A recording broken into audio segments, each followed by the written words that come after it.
Assalamualaikum warahmatullahi wabarakatuh. Saya Lazwardi Kusuma, kelas 7 SC7.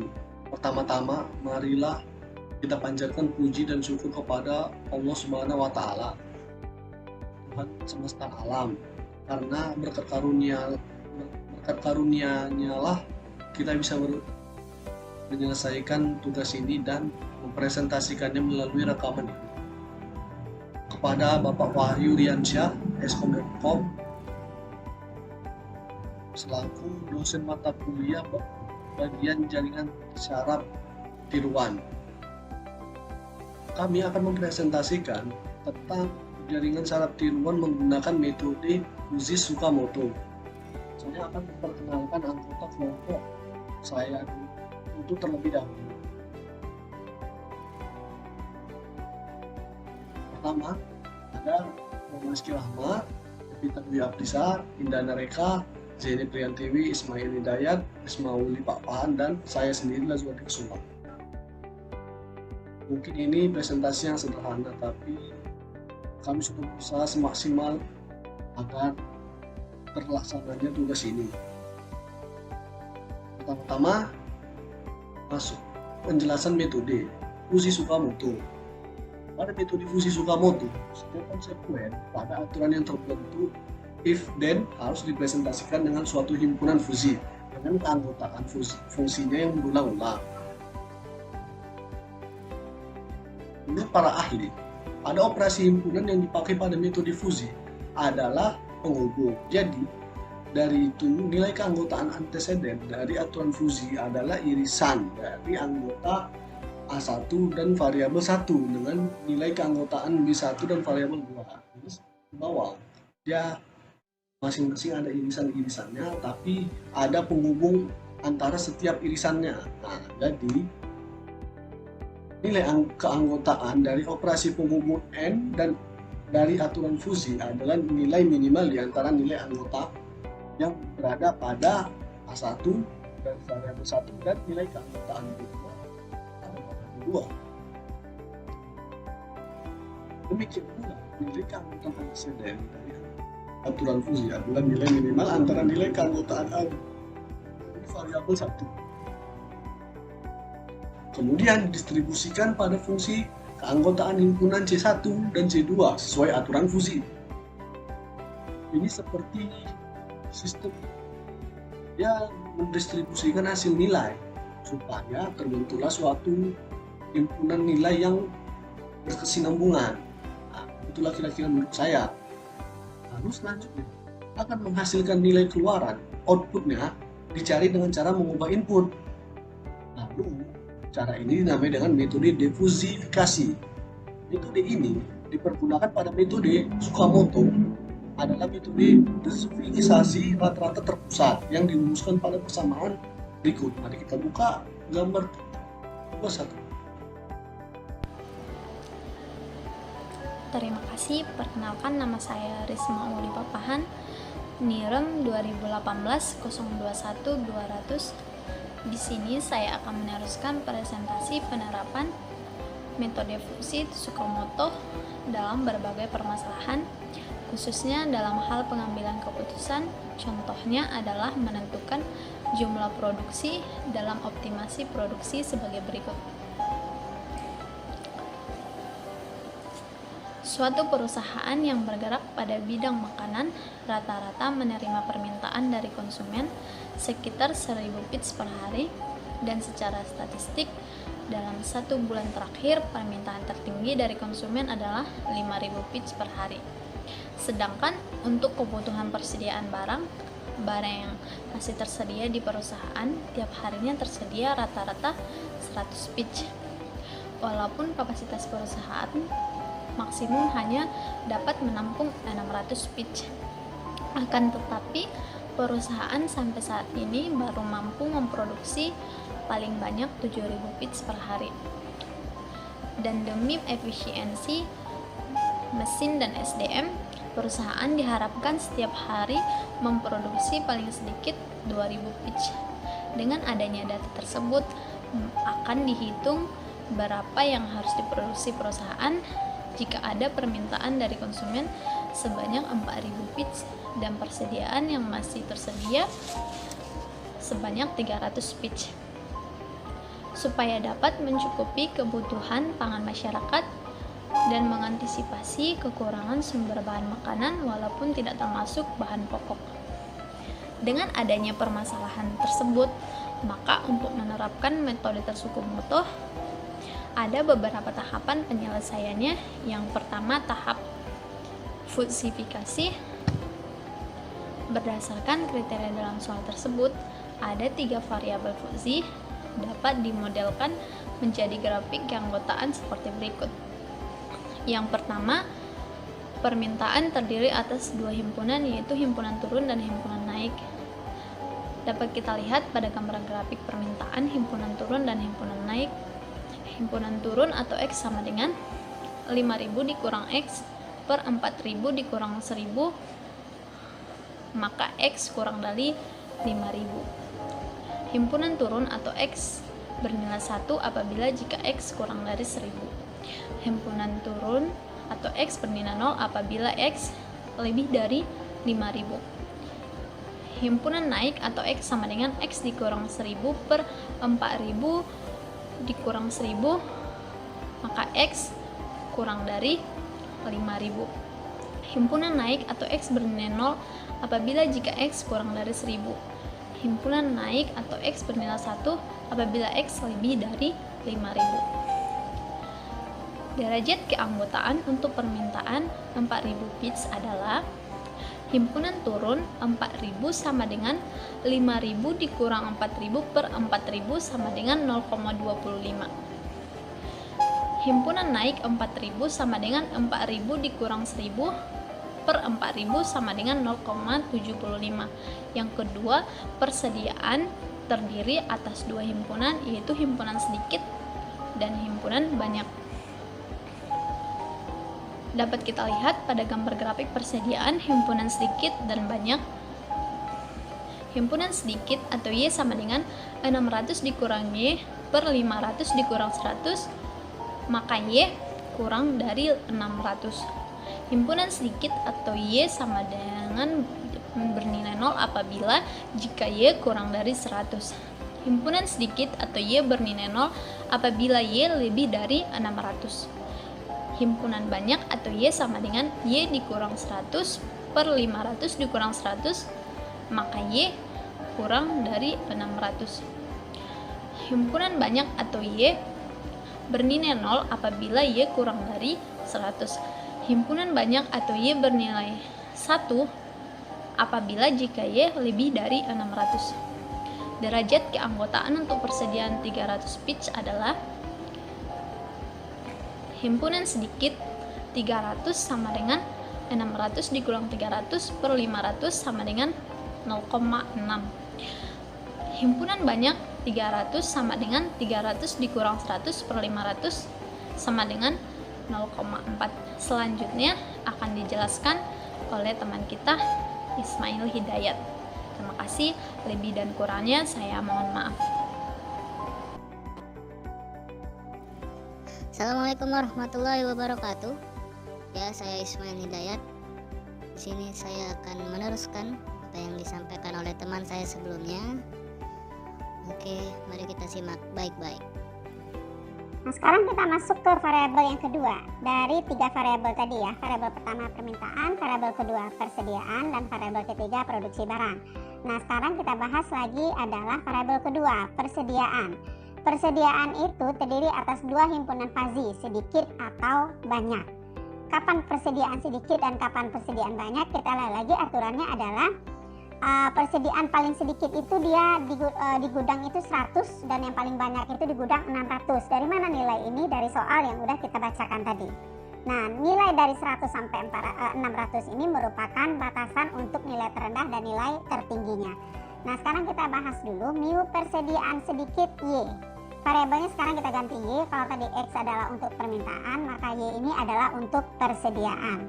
Nah, mu persediaan sedikit variabel Y nilainya 1 kapan? 1 adalah ketika Y kecil sama 100 dan 0 ketika Y besar sama dengan 600. Kalau seandainya nanti Anda ragu kenapa nilai mu persediaan sedikit 1 itu adalah kecil dari 100, sebaiknya kita terjemahkan lagi dia ke dalam bentuk gambar ini atau grafik ini ya.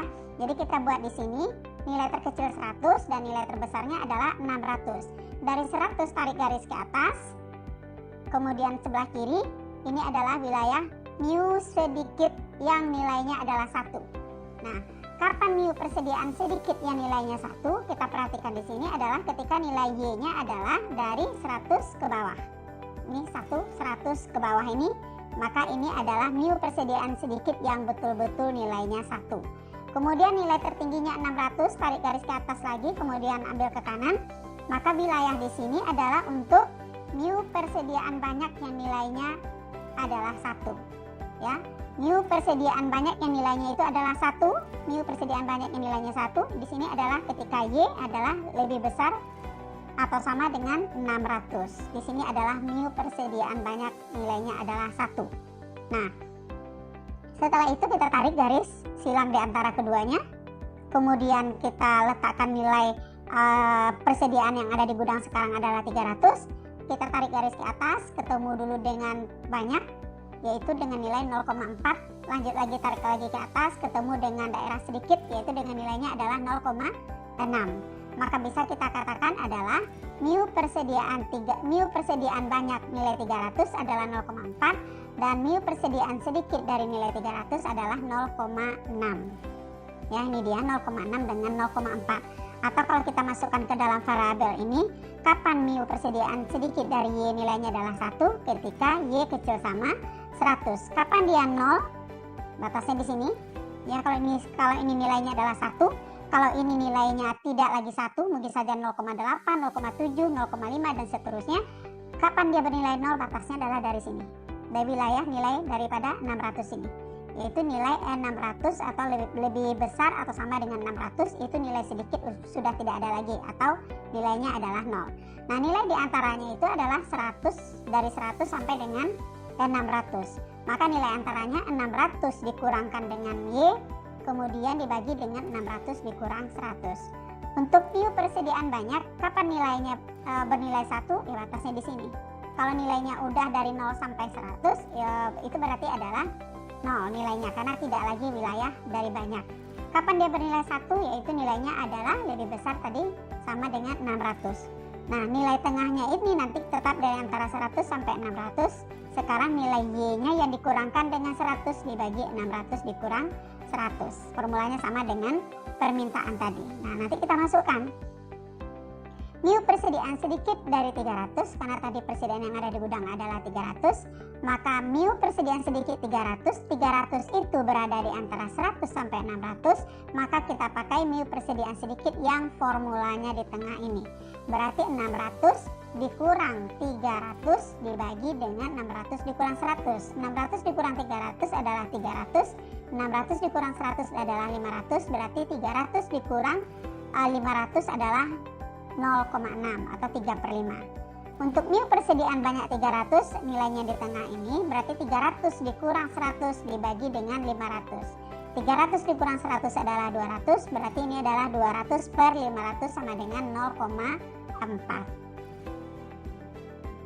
Nah, sekarang kita masuk kepada variabel ketiga, yaitu variabel output atau variabel yang kita cari tadi, yaitu berapa sih sebenarnya produksi barang yang akan kita produksi kalau seandainya tadi ada permintaan sekian dan persediaan sekian. Nah, untuk produksi barang itu terdiri juga atas dua himpunan fazi, yaitu produksi barang kita tadi adalah berkurang atau bertambah. Ya, nilai dua himpunan fazi ini tergantung kepada nilai tadi if dan then-nya tadi. Ya, yang menentukan itu adalah sesudah then-nya tadi. Ya, apakah produksi barang kita berkurang atau bertambah tergantung kepada nilai permintaan dan persediaan yang terdiri atas 4 rule tadi. Nah, dua himpunan fazinya itu adalah berkurang dan bertambah. Kita lihat di sini, mu produksi barang berkurang dari variabel Z. Kalau tadi X untuk permintaan, Y untuk persediaan, maka untuk produksi barang atau variabel ketiga itu adalah Z. Mu produksi barang berkurang Z, kapan nilainya betul-betul 1? Adalah ketika nilainya adalah kecil sama dengan 2000. Karena tadi dikatakan produksi barang itu terbesarnya adalah 7000, kemudian minimal perusahaan tersebut harus memproduksi 2000, maka yang terkecilnya adalah 2000, yang terbesarnya adalah 7000. sama seperti tadi ya, ditarik garis lurus ke atas. Kemudian ini adalah wilayah yang berkurang, yang betul-betul nilainya adalah 1 di sini, batasnya ini. Ini adalah wilayah untuk produksi berkurang daripada Z1. Kemudian ini adalah betul-betul juga nilainya 1 adalah ketika mu produksi bertambah, yaitu lebih besar daripada 7.000. Nah, kemudian buat garis silang di antaranya. Nah, bisa kita lihat di sini, mu produksi berkurang daripada nilai Z itu nilainya adalah 1. Kapan 1 adalah ketika nilai Z-nya adalah kecil sama 2000. Kapan dia bernilai 0? Bernilai 0 adalah ketika titiknya terakhir nilai berkurang itu ada di sini. Yang kapan dia bernilai 0? Ketika dia nilainya udah ke sini. Ya, lebih dari 7.000. Nah, nilai tengahnya sama antara 2000 dengan 7000, maka 7000 dikurang Z dibagi dengan 5000. Untuk mu produksi bertambah dari variabel Z, formulanya adalah kapan dia 0? Nolnya adalah ketika nilainya di sini. Batas terakhirnya adalah 2000 ketika nilainya adalah Z kecil sama 2000. 1 ketika Z besar sama 7000. Nilai tengahnya 2000 sampai 7000, formulanya adalah Z dikurang 2000 dibagi 7000 dikurang 2000. Nah, di sini tidak terdapat lagi nilai keanggotaan sebagaimana dua variabel sebelumnya. Jadi nilai keanggotaan itu hanya akan kita cari ketika itu berlaku untuk variabel inputnya. Nah, sementara produksi barang ini adalah variabel output yang akan kita cari. Oleh sebab itu tidak diperlukan derajat keanggotaan, karena nilai produksi barang inilah yang akan kita cari. Jadi derajat keanggotaan tersebut atau nilai keanggotaan tersebut hanya berlaku untuk variabel inputnya, tidak berlaku untuk variabel outputnya, karena variabel output inilah yang sebenarnya yang akan kita cari tersebut, yaitu berapa sih sebenarnya produksi barang yang harus kita lakukan dengan dua kondisi input, dua kondisi variabel input tadi. Nah, langkah-langkah yang udah kita lakukan tadi itu adalah langkah pertama, yaitu fazifikasi ya, langkah-langkah fazifikasi. Jadi mencari tiga variabel tadi itu adalah langkah fazifikasi. Sekarang kita masuk ke langkah yang kedua dalam penyusunan sistem fazi, yaitu inferensi. Nah, untuk inferensi itu kita menggunakan evaluasi rule operator Zadeh yang udah kita bahas pada materi kita sebelumnya, sehingga kita dapat mencari berapa sih alfa predikat atau fire strength-nya untuk menentukan berapa sih nilai Z atau produksi barang tadi. Kita lihat lagi aturan kita untuk inferensi ini. Kalau untuk inferensi itu kita menggunakan seluruh aturan dari rule 1 sampai rule keempat itu harus kita tentukan. Nah, sekarang kita bahas dulu aturan pertama. R1 adalah if permintaan turun, N persediaan banyak, then produksi barang berkurang. Untuk aturan 1 ini kita harus mencari berapa sih alfa predikatnya atau fire strength-nya yang udah kita bahas kemarin ya. Karena ini aturan 1, maka kita buat di sini adalah alfa predikat 1 untuk rule 1. Alfa predikat 1. Nah, yang kita ambil bahagian di sini adalah bahagian pada bahagian if dan N-nya saja. Tidak dimasukkan bagian then karena bagian ini yang akan kita cari. Maka alfa predikat 1 sama dengan mu permintaan turun, N kita ganti dengan variabel Zadeh tadi ya, seperti ini intersection ya. Mu permintaan turun, N persediaan banyak. Nah, stop kita sampai di sini, tidak dilanjutkan sampai bagian then karena then yang akan kita cari. Mu permintaan turun dari 4.000 karena terjadi ada permintaan turun tadi, ada permintaannya adalah 4.000. Berapa mu permintaan turun 4.000? Kita lihat lagi tadi pada slide kita sebelumnya, nilainya itu adalah 0,25. Berapa mu persediaan banyak? Untuk variabel yang kedua tadi persediaan banyak itu untuk persediaan banyak dari persediaan 300 yang kita cari tadi adalah 0,4. Maka untuk alfa predikat 1 itu adalah yang diambil minimum nilai terkecil dari kedua ini, antara 0,25 dengan 0,4, maka nilai minimumnya adalah 0,25. Nah, untuk alfa predikat 1 nilainya adalah 0,25 pada himpunan barang berkurang. Pada himpunan barang berkurang. Nah, himpunan barang berkurang itu apa formulanya? Anda lihat lagi tadi ya. Apa formula untuk himpunan barang berkurang? Yaitu 7.000 dikurang Z dibagi 7.000 dikurang 2.000, nilainya adalah 0,25. Anda lakukan proses untuk mencari nilai Z sesuai dengan langkah matematik biasa ya.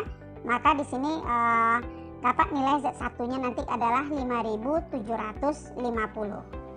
Ya, dapat nanti nilainya 5.750, yaitu 7.000 dikurang Z dibagi 7.000 dikurang 2.000 sama dengan 0,25. Nanti 0,25-nya per 1 dulu sehingga lakukan perkalian silang sehingga nanti dapat nilai Z1-nya adalah 5.750. Ini adalah matematika biasa yang sudah sering kita lakukan ketika SMP dulu, ya.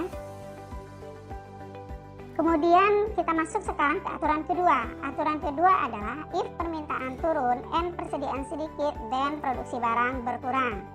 Maka formulanya adalah alfa predikat 2 sama dengan mu permintaan turun dari 4.000 dan persediaan sedikit dari 3.000. Ini variabelnya ya, terjadi permintaan 4.000 sementara persediaan di gudang masih 300. Itu bunyi soalnya tadi ya, tinggal kita masukkan dan udah kita cari tadi variabel kedua-duanya. Maka ambil nilai minimumnya, mu permintaan turun 4.000 0,25 dan mu persediaan sedikit adalah 0,6. Nilai minimumnya adalah 0,25. Untuk alfa predikat kedua adalah 0,25 pada himpunan produksi barang berkurang. Baru kita ambil ke produksi barang berkurangnya. Formula untuk produksi barang berkurang itu adalah 7.000 dikurang Z dibagi 7.000 dikurang 2.000 sama dengan 0,25, maka hasil Z keduanya sama dengan Z1 tadi, yaitu 5.750. Selanjutnya kita masuk kepada aturan ketiga atau rule yang ketiga. If permintaan naik and persediaan banyak, then produksi barang bertambah. Nah, kita lihat di sini. Untuk alfa predikat ketiga adalah mu permintaan naik dan intersection terhadap mu persediaan banyak. Ya, mu permintaan naik 4.000, intersection terhadap mu persediaan banyak 300. Permintaan naik 4.000 adalah 0,75 dan persediaan banyak 300 adalah 0,4. Nilai minimumnya 0,4 untuk produksi barang bertambah. Nah, produksi barang bertambah itu formulanya nilai tengahnya itu adalah Z dikurang 2.000 dibagi 7.000 dikurang 2.000 sama dengan 0,4. Maka nilai Z-nya adalah 4.000 untuk Z yang ketiga. Ya, bagaimana mencari nilai Z ini nanti kalau seandainya ada yang kurang paham, silahkan kembali tanya ke saya dan akan saya jabarkan nanti kembali untuk mendapatkan cara memperoleh nilai Z3. Ini adalah matematika biasa yang udah sering kita lakukan ketika di SMP ya. Z dikurang 2.000 buat garis pembagi di sini, 7.000 dikurang 2.000 sama dengan 0,4 per 1. Karena setiap bilangan dibagi 1 adalah bilangan itu sendiri. Nanti dikalikan silang. Nanti ketemu nilai Z3-nya adalah 4.000. Berikutnya yang terakhir kita cari adalah aturan yang keempat. Karena kita tadi ada 4 aturan, maka kita cari fire string-nya atau alfa predikat untuk keempat-empat aturan tadi. Nah, kita lihat aturan yang keempat adalah if permintaan naik and persediaan sedikit, then produksi barang bertambah. Jadi alfa predikat 4 adalah jika permintaan naik atau mu permintaan naik 4.000, kemudian n persediaan sedikit 300. Nilai minimalnya adalah mu permintaan naik 4.000 0,75, mu persediaan sedikit 300 adalah 0,6, maka nilai minimumnya adalah 0,6. Untuk alfa predikat yang keempat nilainya adalah 0,6 pada produksi barang bertambah. Produksi barang bertambah itu formulanya Z dikurang 2.000 dibagi 7.000 dikurang 2.000 sama dengan 0,6 tadi. Maka nilai Z keempat dapat nilainya adalah 5.000. Selanjutnya sampai kita ke langkah yang terakhir, yaitu adalah penentuan output crispy. Ya, menentukan output crispy di sini kita menggunakan formula rata-rata terbobot ya. Yaitu dengan formula nilai Z yang akan kita cari yaitu alfa 1 kali Z1 dikali alfa 2 kali Z2 ditambah alfa 3 kali Z3 ditambah alfa 4 kali Z4 dibagi dengan total seluruh alfa. Alfa 1 tadi kita nilainya 0,25. Ini alfa 1 yang kita cari tadi ya, 0,25. Kemudian Z1-nya tadi adalah 5.750. Ini dikalikan 0,25 dikali 5.750 ditambah 0,25 dikali 5.750 untuk alfa 2 dengan Z2 ditambah 0,4 dikali 4.000 untuk alfa 2 dengan Z3 ditambah 0,6 dikali 5.000 untuk alfa 4 Z4 dibagi dengan total seluruh alfa tadi 0,25 tambah 0,25 tambah 0,4 tambah 0,6. Dapatnya adalah 7.475 dibagi 1,5, dapatnya adalah 4.983. Maka dapat kita tentukan solusinya adalah jumlah makanan kaleng yang harus diproduksi dengan adanya data-data permintaan dan persediaan tadi, maka jumlah makanan kaleng sebaiknya yang harus diproduksi menurut metode Tsukamoto adalah sebanyak 4.983 kemasan. Nama saya Indana Reka, saya akan melanjutkan penjelasan dari teman saya sebelumnya. Di sini saya akan menjelaskan tentang aplikasi pemrograman. Aplikasi pemrograman ada beberapa macam, yaitu 1. Web. Web adalah cara untuk menampilkan informasi di internet yang diakses melalui browser yang memuat teks, gambar, suara, ataupun video yang interaktif dan dapat menghubungkan link antar dokumen. Secara umum ada 3 jenis web, yaitu sebagai berikut. 1. Website statis. Website statis adalah web yang halamannya tidak dapat berubah atau tetap. Untuk mengubahnya harus melalui kode program halaman tersebut. 2. Website dinamis. Website dinamis merupakan web yang diperuntukkan untuk tampilannya berubah sesering mungkin. Biasanya, selain halaman utama yang bisa diakses oleh pengguna, juga disediakan halaman admin untuk mengedit konten. 3. Website interaktif. Website interaktif adalah web yang memungkinkan pengguna berinteraksi dan beradu pendapat apa yang sedang mereka pikirkan. Programan yang kedua ada HTML. HTML adalah singkatan dari Hypertext Markup Language, yaitu sebuah bahasa program dalam bentuk hypertext yang dibuat di perangkat lunak pengolahan kata yang digunakan dalam membuat halaman web agar dapat ditampilkan dalam browser. Dokumen HTML menggunakan perintah teks yang disebut tag agar dapat menampilkan tulisan, gambar, warna, suara, video, animasi, serta link yang menghubungkan dengan bermacam topik. Bentuk hypertext memungkinkan halaman web dapat dibuat dengan cepat dan memiliki tampilan yang bagus. Dalam konsep hypertext ini, pembacaan suatu dokumen tidak harus urut namun bisa meloncat antar topik, bahkan di print maupun disalin ke media penyimpanan lokal atau hard disk. Yang ketiga ada PHP. Menurut Anhar, PHP singkatan dari PHP Hypertext Processor, yaitu bahasa pemrograman web server side yang bersifat open source. Skrip PHP sendiri yang dapat digabung dengan HTML dan terletak di server. PHP digunakan dalam membuat website dinamis. Dinamis yang berarti page yang ingin ditampilkan dibuat saat page itu diminta oleh pengguna. Oleh karena itu, informasi yang diterima pengguna selalu yang terbaru. Semua skrip PHP diproses pada server yang menjalankan skrip tersebut. Pada prinsipnya, server bekerja jika ada klien yang minta. Ketika menggunakan PHP sebagai server set embed script language, lalu server akan menjalankan beberapa hal sebagai berikut. 1. Membaca permintaan dengan skrip PHP yang berasal dari browser. 2. Mencari page di server. 3. Mengerjakan proses modifikasi halaman melalui perintah PHP. 4. Mengirim kembali page tersebut untuk klien lewat internet yang merupakan proses print. PHP mengenal beberapa macam tipe data. Tipe data ini sangat penting perannya pada saat pengolahan data yang berada di dalam sebuah variabel. Tipe data pada PHP. 1. Integer, dipergunakan untuk menyimpan data numerik berupa bilangan bulat. 2. Floating point, dipergunakan untuk menyimpan data numerik yang mengandung nilai desimal atau pecahan. 3. String, dipergunakan untuk menyimpan tipe data teks dan biasanya tidak dipergunakan untuk operasi aritmatika. 4. Array, dipergunakan untuk menyimpan data dengan nama variabel yang sama tetapi memiliki ruang yang lebih dari satu dengan diidentifikasi sebagai indeks. 5. Objek, tipe data objek lahir karena PHP mendukung pemrograman berorientasi objek. Yang terakhir ada juggling. Tipe data ini dibentuk ketika membuat sebuah variabel tanpa didefinisikan tipe datanya. Sekian penjelasan dari saya, selanjutnya akan dilanjutkan oleh teman saya. Terima kasih. Baiklah, saya akan meneruskan presentasi dari teman saya selanjutnya. Yang keempat ada MySQL. Menurut Kadir, MySQL adalah keturunan dari salah satu konsep database yaitu SQL atau Structured Query Language. SQL adalah konsep sebuah pengelolaan base data yang utama dalam memilih dan memasukkan data yang memungkinkan mengoperasikan data dijalankan sangat mudah secara otomatis. Dalam query data MySQL ini mengungguli server basis data lainnya.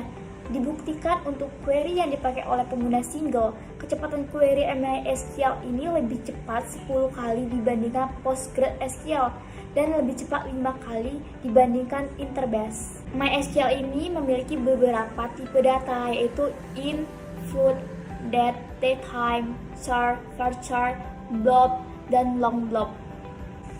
Yang kelima ada Adobe Dreamweaver. Menurut Wahyu Gunawan, Adobe Dreamweaver adalah sebuah program aplikasi HTML authoring, yaitu sebuah aplikasi yang berguna dalam pembuatan situs web. Dalam aplikasi ini dapat membuat segala macam yang berhubungan dengan web, mulai dari coding, pembuatan desain, dan lain sebagainya secara visual. Dreamweaver ini memberikan kemudahan dalam mengubah tampilan halaman sesuai yang diinginkan. Dreamweaver juga dapat dipakai jika ingin membangun suatu aplikasi dinamis yang memakai bahasa server. Yang keenam itu ada SAMPP. Menurut Gunawan Nugroho, SAMPP adalah salah satu paket servers yang populer digunakan untuk coba-coba di Windows karena kemudian instalasinya. Paket program lisensi terbuka tersebut berisikan antara lain servers Apache, interpreter PHP, dan MySQL database. Setelah install SAMPP ini, kita bisa menjalankan pemrograman PHP di komputer ataupun mencoba memasang aplikasi-aplikasi web lainnya. SAMPP ini dapat berjalan dua sistem, operasi Linux dan juga Windows. Dan yang ketujuh ada Storyboard. Menurut Iwan Binato, pengembangan multimedia peran Storyboard ini sangat penting. Dan dalam perancangan multimedia, Storyboard ini berperan sebagai alat bantu. Storyboard berperan sebagai pengatur grafik. Contohnya, penampilan gambar atau visual secara berurutan untuk keperluan visualisasi awal dari suatu file, animasi atau urutan media interaktif, termasuk kegiatan di web. Storyboard ini biasanya digunakan untuk kegiatan teater, bisnis, otomotif, film, komik, media interaktif, dan animasi. Saya Evita Dianisa. Di sini saya akan meneruskan penjelasan dari proses pengujian whitebox. Menurut Hanif Al-Fatah, whitebox testing adalah pengujian model untuk melihat apakah ada kesalahan dalam program. Jika terdapat modul yang menghasilkan keluaran yang berbeda dengan proses yang dilakukan, lalu setiap baris program, variabel, dan parameter yang ada pada unit tersebut akan diperiksa satu persatu, yang kemudian akan diperbaiki. Kemudian dikompil ulang menggunakan metode desain test case yang memakai struktur kontrol desain prosedural agar mendapat test case. Cara memperoleh test case: A. Pada suatu modul independen path-nya telah digunakan paling sedikit sekali. B. Menggunakan semua keputusan logis pada sisi benar dan salah. C. Menjalankan semua loop dalam batasannya dan pada batas operasionalnya. D. Menjamin validasi dengan menggunakan struktur data internal. Adapun langkah-langkah whitebox yaitu sebagai berikut. 1. Mendefinisikan semua alur logika. 2. Membuat permasalahan untuk digunakan dalam pengujian. 3. Melakukan pengujian. Jenis whitebox. 1. Basis path. Metode identifikasi ini berdasarkan pada jalur, struktur atau koneksi yang berada di dalam dari suatu sistem ini biasa disebut juga sebagai branch testing karena cabang-cabang dari kode atau fungsi logika diidentifikasi dan diuji, atau disebut juga sebagai control flow testing. Terdapat dua bentuk basis path, yaitu A. Zero path, koneksi pintas atau yang tidak penting di sistem. B. One path, koneksi proses pada sistem yang penting. 2. Semantic complexity. Semantic complexity adalah pengukuran software yang menghasilkan pengukuran kuantitatif dari kompleksitas logika program. Pada konteks metode basis path testing, nilai yang dihitung bagi semantic complexity menentukan jumlah jalur-jalur yang berdiri sendiri di dalam kumpulan basis suatu program dan memberikan jumlah tes minimal yang harus dikerjakan agar memastikan bahwa semua pertandaan telah dijalankan minimal satu kali. Jalur independen merupakan setiap jalur pada program yang menampakkan satu kelompok baru dari pertandaan proses atau kondisi baru. Sekian penjelasan dari saya dan akan dilanjutkan oleh teman saya. Perkenalkan, nama saya Muhammad Rizky Ramadan. Saya akan menjelaskan slide selanjutnya dari teman saya sebelumnya. Ketiga yaitu graph metrik. Graph metrik merupakan sebuah metrik yang berbentuk segi 4 sama sisi, yang jumlah not sama dengan jumlah baris dan kolom, dan identifikasi not sama dengan identifikasi baris dan kolom, serta isi data adalah keberadaan penghubung antara not yang disebut dengan edge. Beberapa komponen yang dapat ditambahkan sebagai pembobotan pada koneksi pada tiap nodes di dalam graph matrix yaitu A. Kemungkinan jalur edge akan dilalui. 2. Waktu proses yang diinginkan pada jalur selama proses transfer dilakukan. Ketiga, kebutuhan memori selama proses transfer dilakukan pada jalur. Keempat, kebutuhan sumber daya selama proses transfer dilakukan pada jalur.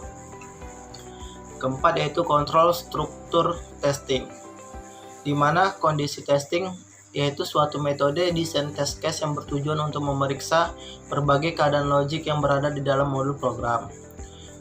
B. Data flow atau testing. Metode data flow testing ini dilakukan dengan cara menentukan jalurnya program berdasarkan definisi dan penggunaan berbagai variabel di program. Kemudian loop testing, suatu teknik yang terfokus untuk validitas susunan loop secara eksklusif. Ada 4 kelas dari loop yaitu simple loop, nested loop, concatenated loops, dan unstructured loops. Kesimpulan, berdasarkan uji coba dan evaluasi yang telah dilakukan, maka dapat diambil kesimpulan sebagai berikut. 1. Sistem ini membantu mempermudah dan mempersingkat waktu dalam menentukan jumlah produksi untuk bulan berikutnya. 2. Tingkat prediksi pada aplikasi ini sudah cukup baik. Dilihat dari hasil perbandingan saran jumlah produksi yang dihasilkan dengan penjualan memiliki selisih yang lebih sedikit dibanding sebelum menggunakan sistem. Sekian presentasi dari kami. Terima kasih. Bila ada yang kurang mohon dimaafkan. Mohon teman-teman apabila yang ingin bertanya silahkan di kolom komentar. Oke, thank you.